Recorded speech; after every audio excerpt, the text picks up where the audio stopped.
Hi everyone, a very good evening to all of you. Myself Harneet Singh, your mentor for UGC NET Paper 1 and Paper 2 Commerce and Management. अब हम सब ने दिसंबर 2023 की preparation start कर दी है और first thing जो मैं हमेशा स्टूडेंट्स को बोलता हूं कि फर्स्ट थिंग बिफोर प्रिपरेशन जो आपको करना है वो है सिलेबस को डाउनलोड। तो सबसे इंपॉर्टेंट थिंग अगर आप अपनी प्रिपरेशन स्टार्ट कर रहे हो तो उससे पहले आपको पहला टास्क क्या करना है, यूजीसी नेट की वेबसाइट पे चले जाना है और वेबसाइट पे जाके पेपर 1 एंड पेपर 2 दोनों के सिलेबस को डाउनलोड कर लेना। फिर रिपीट कर दूं, सिर्फ यूजीसी नेट की वेबसाइट से सिलेबस डाउनलोड कर लेना। ऐसा ना हो किसी रैंडम वेबसाइट से आपने डाउनलोड कर लिया, तो जब हमारे पास ऑथेंटिक सोर्स पड़ा है तो क्यों रैंडम वेबसाइट पे जाना। तो सबसे पहला टास्क हमें क्या करना है, अपने सिलेबस को डाउनलोड कर लेना है और डाउनलोड करने के बाद उसे वहीं छोड़ नहीं देना, उसका सबसे पहले प्रिंट आउट निकाल लेना है। और मस्ट है कि आप सिलेबस का प्रिंट आउट निकालो।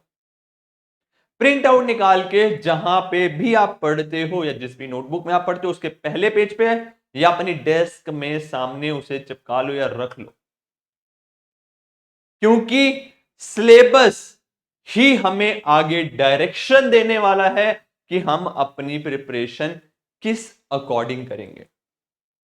एक गलती जो स्टूडेंट्स कर जाते हैं बहुत बार, वो करते क्या है, सिर्फ क्या करते हैं, टॉपिक्स देख लेते हैं, सब्जेक्ट्स के नाम देख लेते हैं। सब्जेक्ट्स के नाम देख लिए कि ठीक है यार, हमें अकाउंटिंग पढ़नी है, हमें फाइनेंशियल मैनेजमेंट पढ़ना है, हमें एचआरएम पढ़नी है। यहीं पे एक गलती क्या हो गई कि हमें पूरी अकाउंटिंग तो पढ़नी ही नहीं, हमें पूरी फाइनेंस तो पढ़नी ही नहीं, हमें रिस्ट्रिक्ट रहना है इस यूजीसी नेट के गिवन सिलेबस पे जो यूजीसी ने हमें डिफाइन किया है। तो पहला टास्क हम सभी ने क्या कर लेना है, इस सिलेबस को डाउनलोड कर लेना है और अपने डेस्क पे लगा लेना है या रख लेना है। ठीक, अब इंपॉर्टेंट क्यों है सिलेबस, देखो मैं जैसे आप भी जानते हो, सब जानते हैं, जो हमारा यूजीसी का एग्जाम है वो डे बाय डे डिफिकल्ट होता जा रहा है। मैं आपको सिर्फ दो चीजें कहूंगा, एक बार करो कि आप जब पास्ट ईयर देख रहे हो ना, तो अभी जो जून 2023 में हुआ है, एक उस पास्ट ईयर को डाउनलोड कर लो और एक इससे पहले वाले दिसंबर 2022 को डाउनलोड कर लो। आप सिर्फ इन दोनों को कंपेयर कर लो, यू विल रियलाइज कि जून 2023 में एग्जाम डिफिकल्ट हुआ है। अब सर क्या गारंटी के फ्यूचर में भी होगा, देखो गारंटी तो कुछ नहीं होती, लेकिन हम जो अपनी प्रिपरेशन अकॉर्ड करके चलेंगे, वो जो पिछला एग्जाम हुआ उसके अकॉर्डिंग करके चलेंगे। जो डिफिकल्ट आ रखा था, चांसेस है कि सेम लेवल का या और डिफिकल्ट एग्जाम बने। तो अगर हम ब्लाइंडली ब्लाइंडली कुछ भी पढ़ते रहेंगे तो होगा क्या, हम अपनी डेस्टिनेशन पे नहीं पहुंच पाएंगे, हम सिलेबस कभी खत्म ही नहीं कर पाएंगे। तो बेस्ट है सबसे पहले सिलेबस डाउनलोड किया जाए और उसके अकॉर्डिंग ही वर्क किया जाए। ठीक, देखो चलो, अब यूजीसी की नेट के साथ वेबसाइट से मैंने डाउनलोड कर लिया है सिलेबस। तो बेसिकली कॉमर्स के अंदर प्रॉपरली डिफाइंड है कि हमारे 10 यूनिट्स हैं। एक एडवांटेज हम कॉमर्स स्टूडेंट्स को मिल जाता है कि जो हमारे नंबर ऑफ यूनिट्स हैं वो प्रॉपरली डिफाइंड है कि हाँ भाई, यूनिट 1 हमारा business environment and international business, then we have accounting, economics, finance, stats, management, FM, marketing, legal aspects and tax. जैसे अगर मैं मैनेजमेंट का भी सिलेबस साथ साथ देखता रहता हूं, तो मैनेजमेंट के सिलेबस में भी क्या हो रहा है कि यूनिट्स मिक्स हो रहे हैं। यू विल फाइंड कि एक टॉपिक जो एक सब्जेक्ट है वो आपको यूनिट 1 में भी मिल रहा है, यूनिट 2 में भी मिल रहा है। ऐसी प्रॉब्लम मैनेजमेंट में देखने को मिल जाती है, बट कॉमर्स के लिए एडवांटेज है कि प्रॉपरली सब कुछ अलग अलग डिफाइंड है कि आपका इस यूनिट में मतलब बिजनेस एनवायरनमेंट है और इंटरनेशनल बिजनेस है, इसमें अकाउंटिंग और ऑडिटिंग के टॉपिक्स हैं। और ऐसा है कि यूजीसी ये नहीं है कि किसी भी एक यूनिट में कम फोकस दे रहा है या उसको कम वेटेज दे रहा है। कहीं ना कहीं ऑन एन एवरेज आपको 10 क्वेश्चंस, एवरेज में ढूंढू तो 10 क्वेश्चंस ही हर एक यूनिट से मिल जाते हैं। हाँ, एक दो चार यूनिट्स होंगे जिससे आपको 7-8 क्वेश्चंस मिले और दूसरे वाले से 11-12 मिले, बट ऐसा भी नहीं है कि किसी यूनिट से क्वेश्चन नहीं पूछा जा रहा। तो आपको 10 के 10 यूनिट्स पे फोकस देना है। ऐसा नहीं है कि एक यूनिट भाई इससे तो क्वेश्चन आते ही नहीं, राइट? तो हमें 10 के 10 यूनिट्स को इंपॉर्टेंस देनी है, इक्वल इंपॉर्टेंस देनी है, इक्वल फोकस देना है। अब सिलेबस तो सब तुम सब आप सब भी डाउनलोड करके इजीली पढ़ सकते हो। तो what I can add value here, देखो कई साल से यूजीसी पढ़ाता आ रहा हूं, तो हुआ क्या है, कुछ ना कुछ कि उस यूनिट को आपको कैसे वर्कआउट करना है, वो चीज मैं आज सिलेबस के साथ साथ आपके साथ डिस्कस करूंगा। फॉर एग्जाम्पल, जैसे अगर मैं बात करूं लीगल एस्पेक्ट्स ऑफ बिजनेस, मैं कभी स्टूडेंट को रिकमेंड नहीं करता कि लीगल एस्पेक्ट्स को आपको पहले स्टार्टिंग में उठाओ। रीजन बिंग, थ्योरी का टॉपिक है, थ्योरी के टॉपिक अभी लर्न करके बैठ जाओगे तो एग्जाम आते आते दिसंबर में फिर भूल जाओगे। सो बेटर कि आप कोई और टॉपिक उठा लो, अकाउंट्स उठा लो, जो पहले खत्म हो जाए। और एक डिटेल स्ट्रेटेजी तो मैंने ऑलरेडी आपके साथ डिस्कस कर ली है। चलो अब एक एक करके सिलेबस डिस्कस कर लेते हैं और किस किस चीजों, क्या क्या इंपॉर्टेंट टॉपिक्स हैं वो भी आपको बताता रहूंगा। बट फिर अलर्ट दे दूं कि एग्जाम का पैटर्न चेंज होता जा रहा है। जो इंपॉर्टेंट टॉपिक्स मैं बता रहा हूं वो प्रीवियस ईयर के अकॉर्डिंग है, क्या पता ना आए फ्यूचर में, क्या पता सेम ही टॉपिक रिपीट हो। बट हाँ, आपको इन टॉपिक्स को तो एटलीस्ट अच्छे से करके जाना ही जाना है, बाकियों को भी 100% करके जाना है। तो पहला टॉपिक है business environment and international business. Basically एक यूनिट है बट दो सब्जेक्ट्स हैं, एक तो है business environment and second one is international business. ठीक है, सबसे पहले टॉपिक्स इसमें एनवायरनमेंट से रिलेटेड टॉपिक्स आ जाएंगे इजी, फिर सीएसआर वगैरह से भी आपके प्रीवियस ईयर क्वेश्चंस देखने को मिल जाते हैं, कंज्यूमर प्रोटेक्शन एक्ट से देखने को मिल जाते हैं, इकोनॉमिक पॉलिसीज से क्वेश्चंस आ जाते हैं। ठीक, फिर उसके बाद आता है scope and importance of international business, globalisation, drivers. हाँ, फिर आ जाते हैं modes of entry into international business, इधर से भी क्वेश्चन देखने को मिल जाता है। जैसे लास्ट टाइम क्वेश्चन आया था, देखो मोड ऑफ एंट्री में क्या था क्वेश्चन कि आपको सीक्वेंस बताना था, एक जितना मेरे को याद आ रहा है कि सीक्वेंस बताना था कि एक ऑर्गेनाइजेशन जब ग्लोबलाइज्ड होती है तो किस प्रोसेस को फॉलो करती है। देखो लास्ट टाइम एक बहुत अच्छा पैटर्न चेंज देखने को मिला हमें यूजीसी में, अच्छा क्या बोलूं कि एक नए टाइप का क्वेश्चन लेके आए वो। अब वो बहुत ज्यादा क्वेश्चन, 2 से 4 क्वेश्चन देखने को मिले जिनमें उन्होंने सीक्वेंस और प्रोसेस पूछा हुआ था। तो उस टाइप के क्वेश्चंस की भी अब आपको प्रैक्टिस करनी है। ठीक, फिर आ जाता है हमारा important topic, that is most important बोलूं मैं, हमारा theories of international trade, government intervention in international trade, tariff and non tariff barriers and Indian foreign trade policy. इस टॉपिक से हमारे को करंट अफेयर्स देखने को मिल जाते हैं। करंट के टॉपिक्स जो चल रहे होते हैं, करंट के ट्रेड एग्रीमेंट्स चल रहे होते हैं, उधर से हमारे क्वेश्चंस आ जाते हैं। तो सर अब हम सारे ट्रेड एग्रीमेंट्स पढ़ें, मैं स्टूडेंट्स को बोलता हूं अभी अवॉइड करो, पहले कंप्लीट सिलेबस कर लो फिर करंट अफेयर पढ़ लेना। ठीक, कंटिन्यू करूं सेम इसी पे आगे चलूं, तो फिर आता है हमारे पास एफडीआई, एफपीआई, फिर आता है बीओपीज। इन सबको आपको पढ़ के जाना है, कुछ भी छोड़ के नहीं जाना। नेक्स्ट इंपॉर्टेंट थिंग जो इस यूनिट में आती है वो आती है रीजनल इकोनॉमिक इंटीग्रेशंस और level of regional economic integrations या ट्रेड क्रिएशंस, या जो ये हमारे यूरोपियन यूनियन हो गए, जो भी इंटरनेशनल ग्रुप्स बने हुए हैं, ट्रीटीज बनी हुई हैं, उनसे क्वेश्चंस बहुत बार देखने को मिलता है। तो जितनी भी ऑर्गेनाइजेशंस हैं, जितने भी ग्रुप्स हैं, उन सब के बारे में आपको पता होना चाहिए। ठीक है, I still remember last year का क्वेश्चन था, एक ग्रुप का नाम दे रखा था और आप उसमें पूछ रखा था कि इन सब में से कौन कौन सी कंट्रीज उस ग्रुप का पार्ट है। ठीक है, तो इस लेवल के क्वेश्चंस आपको करके जाने पड़ेंगे। फिर आ जाता है IMF, world bank, world trade organisation के बारे में और गेट वगैरह के बारे में। ठीक है, इन सबको भी पढ़ के जाना है, कुछ भी छोड़ना नहीं है। नेक्स्ट हमारा आ जाता है यूनिट 2 अकाउंटिंग एंड ऑडिटिंग, और वन ऑफ द इजीएस्ट और बेसिकली बोलूं सिंपल यूनिट है। और बेसिकली इसमें सिर्फ अकाउंट्स की बात नहीं हो रही, इसमें ध्यान रखना 3 टॉपिक है, अकाउंट्स है, फिर कॉस्टिंग भी इसी में कवर्ड है, थोड़ा बहुत एफएम, लेकिन अगर ले ले तो अलग, ऑडिटिंग। ये 3 चीजें मेजरली डिस्कस है।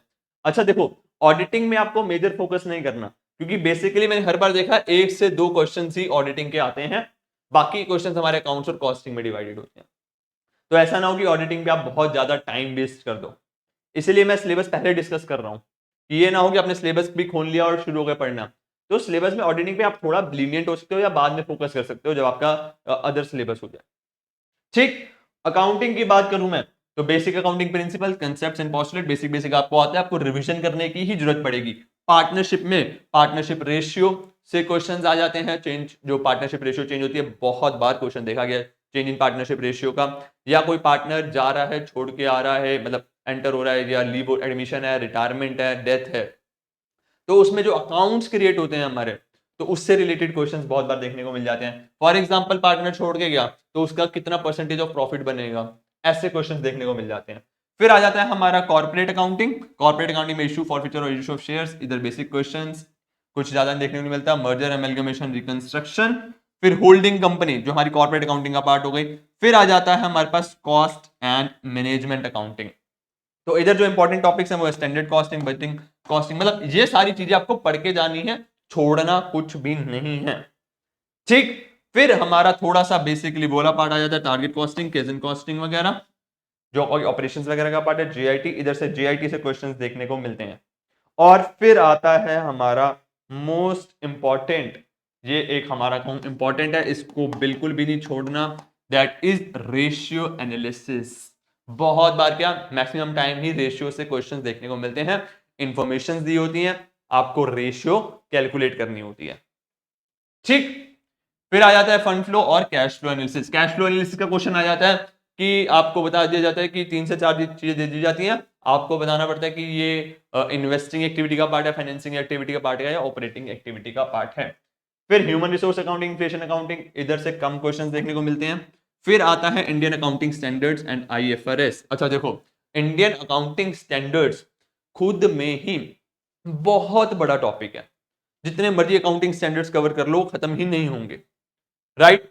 तो उसमें बेस्ट क्या रहता है कि जनरली देखा गया कि अकाउंटिंग स्टैंडर्ड का जो नंबर है वो ही पूछा जाता है, अकाउंटिंग स्टैंडर्ड का जो नंबर है सिर्फ वो ही पूछा जाता है। तो आप क्या कर लो, आजकल यूट्यूब से बहुत सारी ट्रिक्स, इवन मैंने भी बताई है, ट्रिक्स वगैरह मिल जाती हैं, तो उनको एक बार याद कर लो, 2-4 बार रिवाइज कर लो, वो आपके माइंड में सेव हो जाएगा।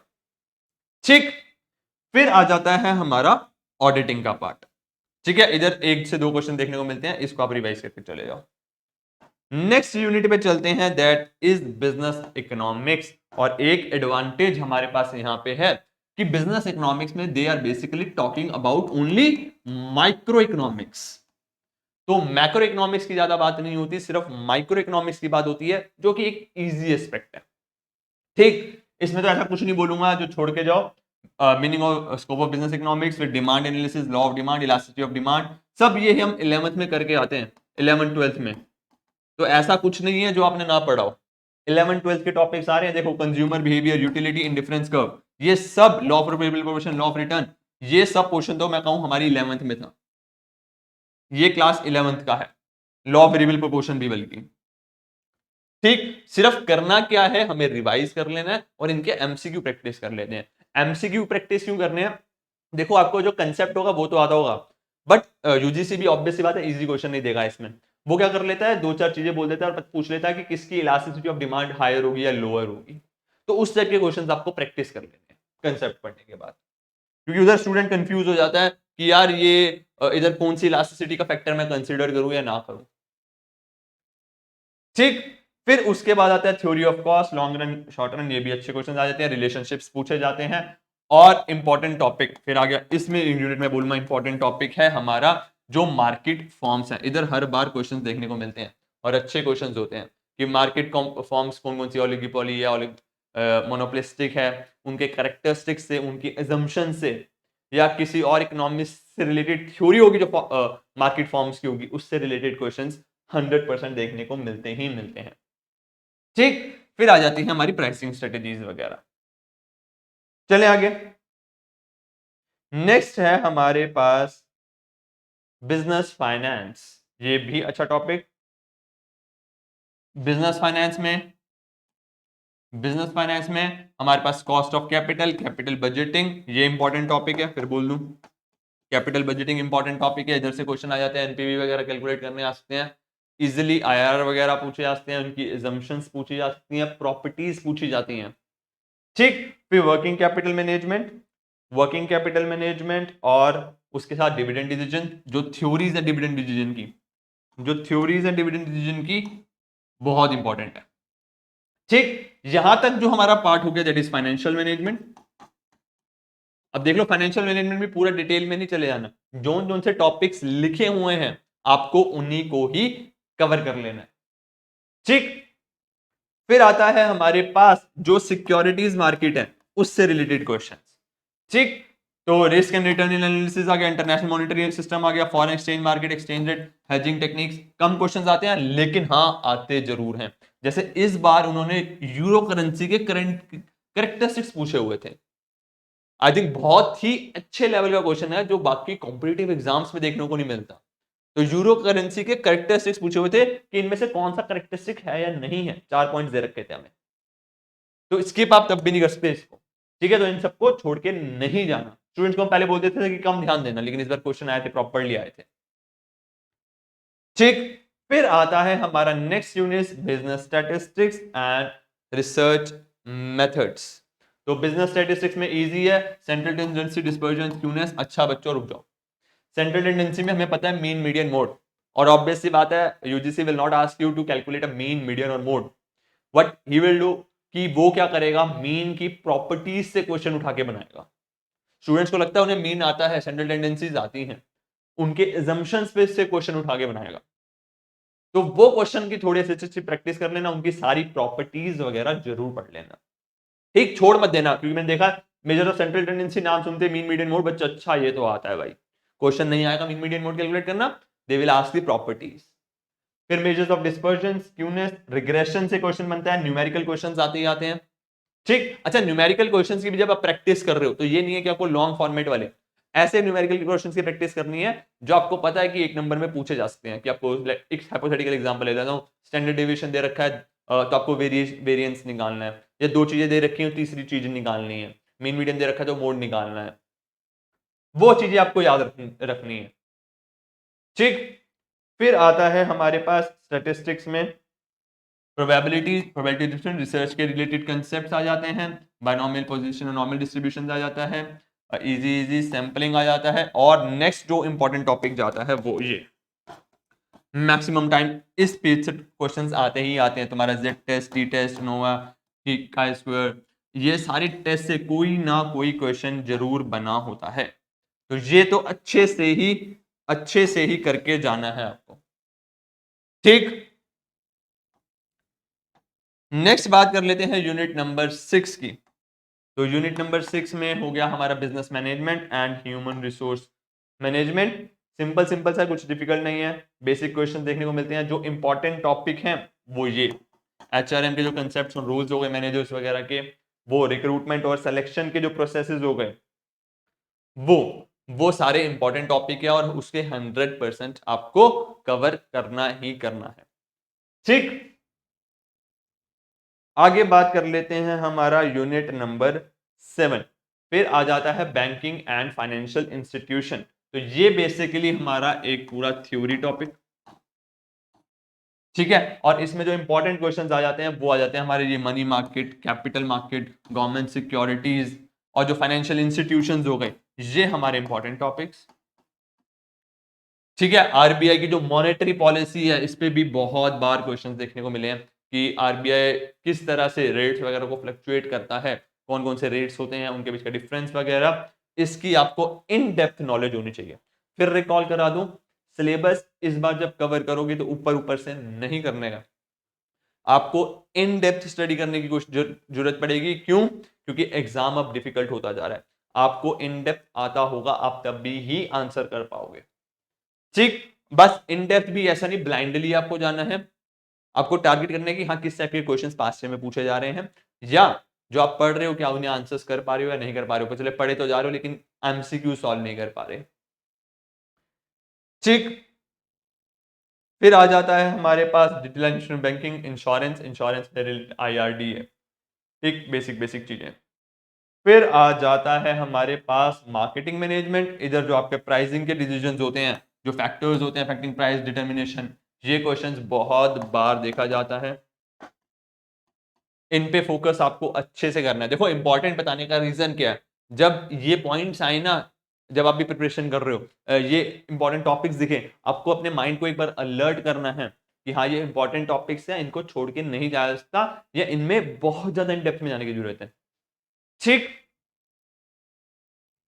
नेक्स्ट आ जाता है हमारे पास प्रमोशन, रोल ऑफ प्रमोशन, ये सब distribution, channels of distribution, channel of distribution से बहुत बार क्वेश्चन देखा गया है। कंज्यूमर बाइंग प्रोसेस या बिहेवियर से बहुत बार क्वेश्चन देखा गया है।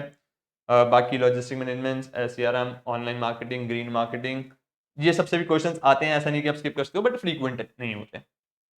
ठीक, फिर आता है हमारा unit number 9, that is legal aspects of the business. और आई थिंक मोस्ट प्रोबेबिलिटी, क्यों बच्चे क्या करते हैं, यहाँ पे है क्या, कई सारे एक्ट्स हैं, इंडियन कॉन्ट्रैक्ट एक्ट है, फिर स्पेशल कॉन्ट्रैक्ट्स हैं, फिर सेल्स ऑफ गुड एक्ट्स हैं, सॉरी कंपनीज एक्ट 2013 है, नेगोशिएबल इंस्ट्रूमेंट एक्ट 1881 है। होगा क्या, बच्चे इसमें घुस जाते हैं सेक्शंस के अंदर। तो मैं स्टूडेंट्स को मना कर देता हूँ, यार इतने सारे एक्ट हैं, कितने सेक्शंस याद कर लोगे, आएगा तो एक क्वेश्चन आ जाएगा, दो आ जाएंगे, उनको छोड़ देना, क्योंकि सेक्शंस याद कर लोगे तो बाकी कंटेंट ना भूल जाओ। थ्योरी टॉपिक है पूरा, आज लर्न करोगे कल भूल जाओगे, तो बेटर रहता है कि इसे एंड, इस टॉपिक जैसे यूनिट्स को हम, जैसे मैंने बताया कि आपको क्या करना है, एंड में रखना है। जब आपकी सारी प्रिपरेशन हो चुकी हैं तब इस टॉपिक को पढ़ो। उसमें भी सबसे पहले इंडियन कॉन्ट्रैक्ट एक्ट में समझ लिया आपने क्या है, उसके जो लॉज वगैरह है वो समझ लिए, इससे भी आपके मैक्सिमम क्वेश्चन सॉल्व हो जाएंगे।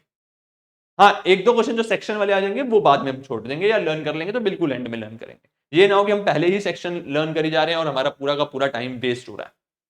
ठीक है, इस पॉइंट का हमें ध्यान रख लेना है जब हम ये चैप्टर यूनिट करेंगे। आगे चलते हैं, नेक्स्ट आ जाता है आरटीआई, जीएसटी। आरटीआई से बहुत बार क्वेश्चन देखने को मिलते हैं। ठीक, आरटीआई का जो प्रोसेस होता है उससे क्वेश्चंस होते हैं। तो इधर अब मैंने बताया ना, जैसे कि प्रोसेस वाले क्वेश्चंस आ रहे हैं, वैसे से क्वेश्चंस देखने को मिल जाते हैं आपको। और लास्ट यूनिट हमारे पास आ जाता है इनकम टैक्स और कॉर्पोरेट टैक्स। तो ये तो आई थिंक बहुतों को आता ही होगा, इजी टॉपिक होता है।